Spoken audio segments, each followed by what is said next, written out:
The Blizzard Guardian, Part 1. January 5, 1982.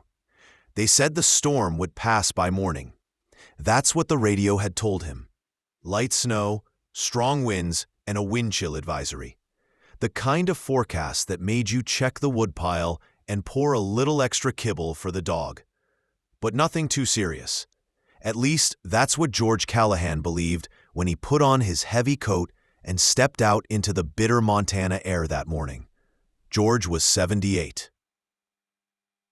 A retired railroad switchman who'd spent most of his life in the small farming town of Havre, just 40 miles south of the Canadian border. Winters were brutal here. The kind of cold that sliced through your gloves and made your breath freeze in your beard. But George had lived through his share of them. He didn't scare easy. His wife, Margaret, had passed 6 years earlier. Cancer. Since then, it had just been him and Maggie, his aging golden retriever mix. She was a rescue, adopted from a shelter outside Great Falls. Quiet, obedient, and fiercely loyal. She'd never strayed more than 10 feet from George's side since the day he brought her home. On January 5, 1982, George followed his usual routine. Coffee at 6, checked the thermostat, stoked the stove, and bundled up to walk the 400 feet to the barn. It was still dark, the sky bruised purple behind the snow-covered fields. The wind had started to pick up. He brought a flashlight, but didn't need it. He knew every inch of that path, had walked it for more than 40 years. In the barn, George fed the chickens, made sure the tractor block heater was plugged in, and double-checked the fuel lines. It was the kind of work that warmed the body and kept the mind busy. Maggie waited outside, her tail wagging lightly, nose twitching at the wind. By the time George stepped outside again, the world had changed. The snow had gone from a gentle fall to a blinding wall of white. Wind screamed across the open field like a train. He squinted, trying to spot the porch light through the gale. He couldn't see it. The storm had rolled in faster than anyone predicted. Thick bands of lake-effect snow, driven by 60-mile-per-hour gusts. Visibility, 0. George took a step forward, then another. His boots crunched into the deepening snow. Maggie was right at his side. Then something slipped. Maybe it was the patch of black ice beneath the drift. Maybe it was just age. But one moment he was upright, and the next he was on his side in the snow, pain shooting through his hip.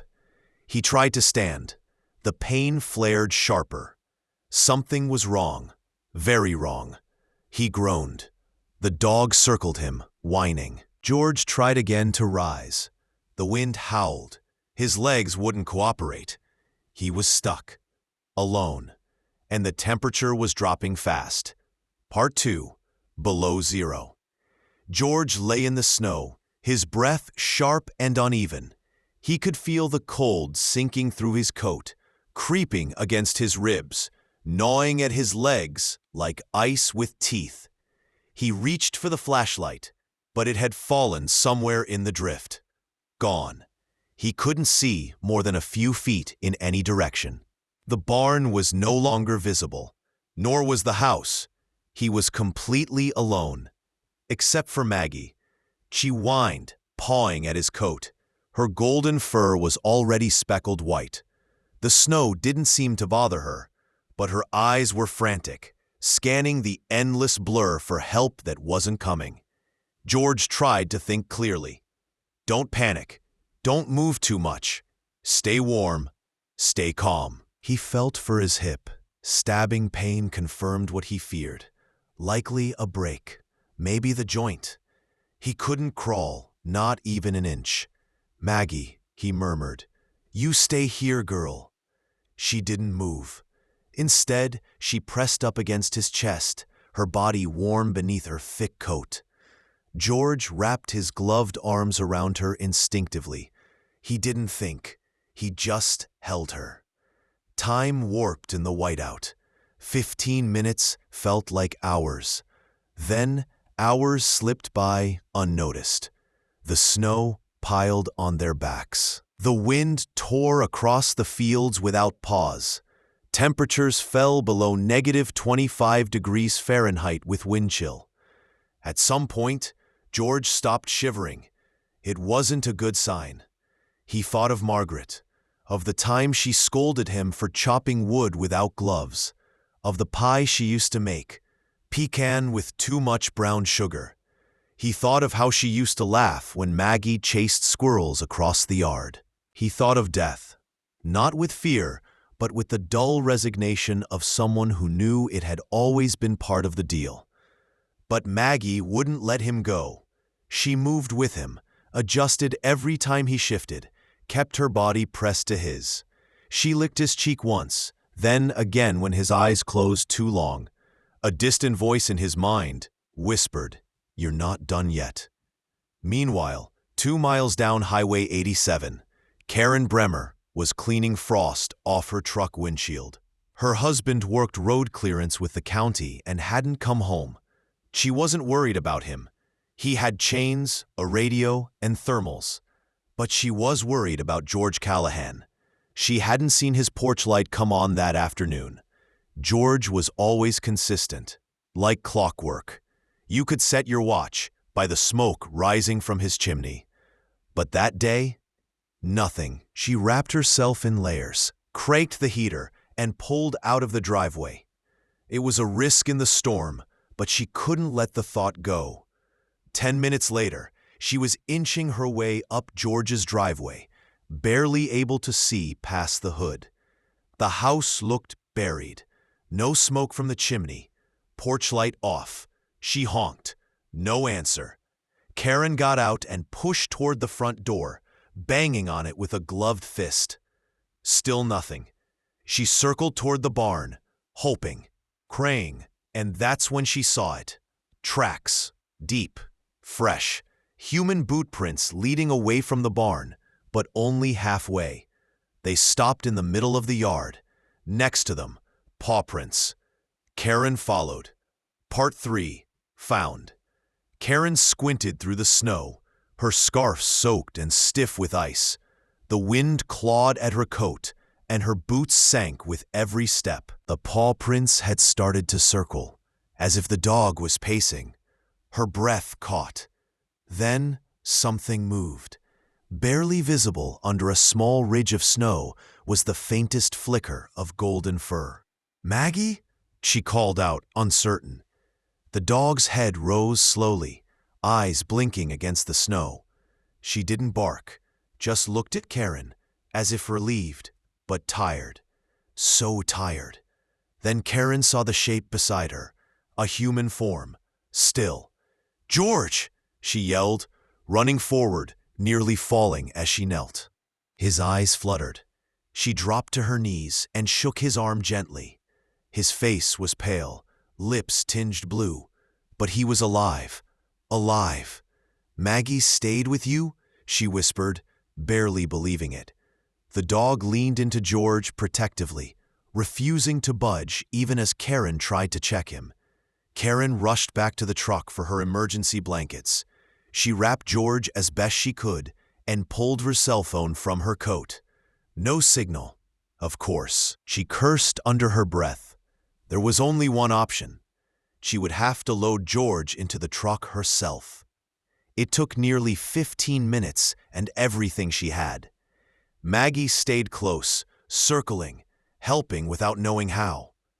When Karen opened the passenger door, the dog leapt in first, turning to look at George as if saying, "Come on, we're not done yet." With effort and prayer, she heaved George onto the seat, legs barely fitting.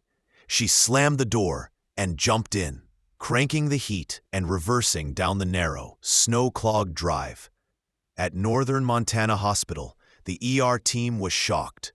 Severe hypothermia, dislocated hip, signs of frostbite, and yet, he should have been dead, one nurse whispered, shaking her head. "He had a dog," Karen answered. "She never left him." The vet later confirmed it, too.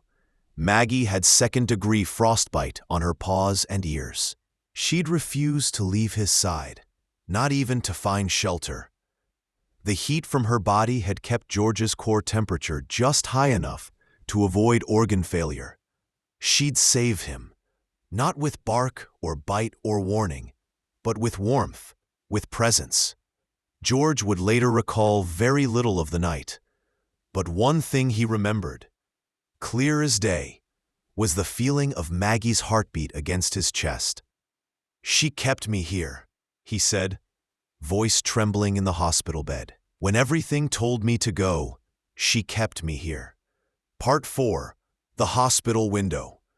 George spent 9 days in the hospital.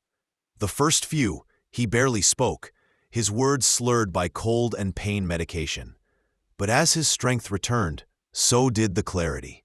And the stories.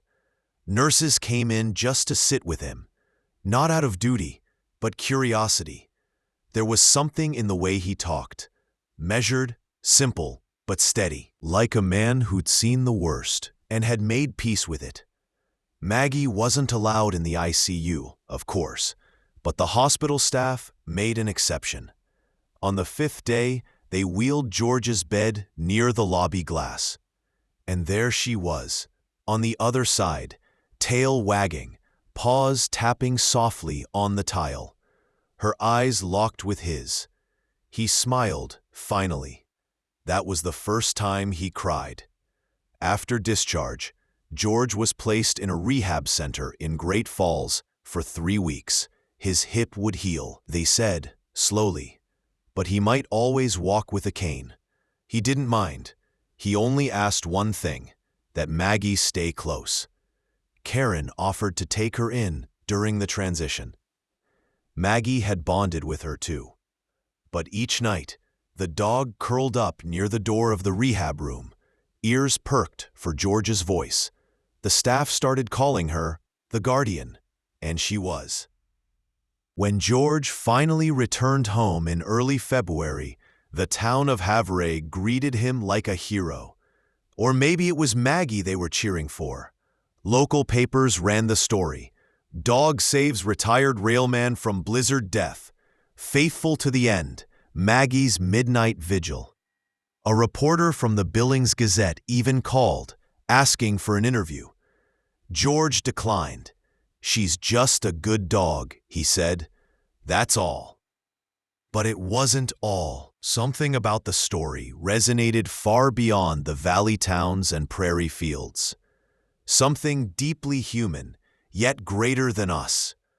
Not about survival alone, but about loyalty, about staying, about not leaving when it gets hard, about warmth when everything else turns cold.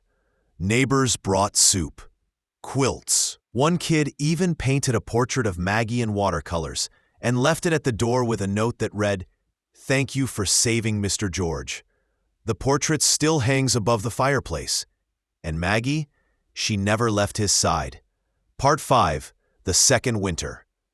The next winter came sooner than expected. Montana always had a way of stealing fall. One moment, the air smelled like hay and wood smoke, and the next, frost was on every windowsill. George, now using a cane and walking slower than ever, prepared as best he could. But this time, he wasn't alone. Maggie was always nearby. She walked at his left side, adjusting her pace to match his, even stopping when he had to pause for breath. It wasn't trained behavior. It was love, etched into every step. Neighbors checked in more often now. Karen stopped by twice a week. The heater was serviced early. The woodpile doubled. Everyone in Havre remembered what had happened. They weren't about to let George vanish into the snow again. But Maggie was still the first line of defense. One morning in December, George didn't hear the alarm clock. He'd had trouble sleeping the night before and drifted into a deep, exhausted slumber. At 7 a.m., Maggie nudged his hand. Then again. When he didn't respond, she whined. Soft, but persistent. Finally, George stirred, blinking at the light creeping through the curtains. "You're not gonna let me sleep in, huh?" he muttered, reaching down to ruffle her fur. She wagged her tail and rested her head on his thigh. He sighed. "You're better than a nurse." Later that day, Karen helped him to the mailbox. Snow had started falling again. The roads were slick and the wind had teeth. But Maggie was there, padding beside them, eyes watching the horizon. Karen paused. "You ever think about moving south?" she asked. George chuckled. "And let her miss out on all this white glory?" Karen shook her head with a smile. "You two are stubborn. Old dogs," he said, "don't change." That year, Maggie began to slow. She was nearing 12. Her steps grew shorter, her breathing heavier. But her spirit, unchanged. One night in March, George noticed her limping. She refused to eat dinner. He sat on the floor beside her, hand on her chest, feeling the weakening rhythm of her breath. He called Karen. The next morning, they drove to the vet together. Diagnosis: advanced arthritis, minor heart arrhythmia, and likely early kidney disease. The vet was gentle, but honest. "She's old, George. You've been lucky. She's still got some time, but she'll need help." George nodded quietly, his hand never leaving Maggie's back. "We'll manage," he said, and they did. He bought a heated dog bed, made ramps for the porch steps, cooked her food himself, soft rice, boiled chicken, a touch of liver. Every night, they sat together by the fire, George reading aloud from old railway novels, Maggie resting her head on his slippered foot. Winter still came, but now there was warmth inside. Part 6, The Last Watch. By late fall of 1984, the signs were undeniable. Maggie's once rich golden coat had faded to silver around her muzzle. Her legs trembled when she stood. She no longer barked at passing trucks or chased shadows across the porch.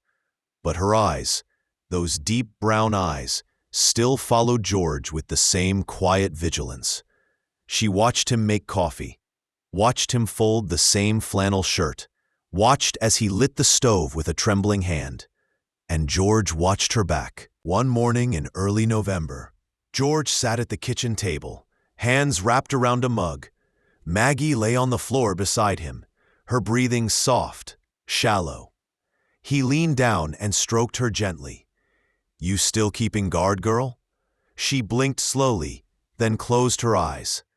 That night, snow began to fall again, soft at first, then harder. By morning, the town was covered in white. George didn't hear her stir. He rose, cane tapping softly against the wood floor, and knelt beside her. Her body was still warm, curled into the same shape she had taken that night in the field. But she was gone. The funeral wasn't elaborate. Karen helped him bury her in the yard, beneath the big pine tree they used to sit under in the spring. George built a small wooden cross, painted it white, and wrote with shaking hands, "Maggie, my guardian, 1972 to 1984. He sat by that grave every day for a week. Neighbors came by. A few brought flowers. One man from the county dropped off a framed newspaper clipping of the story. Blizzard dog saves elderly man. George placed it inside, beside the hearth, where her bed used to be. Winter came hard that year. But George, now 81, managed. He moved slower, cooked less, slept more. But every morning, he looked out at the field, toward the barn, and whispered, "Thank you, girl." Because he knew the truth. If not for her, he wouldn't have been here to see another Montana winter, to smell the frost, to feel the fire's warmth, to say goodbye properly. In the spring, he had a bench placed beneath the pine tree. On it, engraved in steel, "She stayed when it mattered most." He never got another dog. Some companions can't be replaced.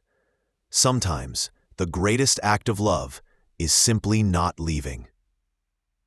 To stay beside someone when the world turns cold, to be warmth when there's none left, to hold on until help comes.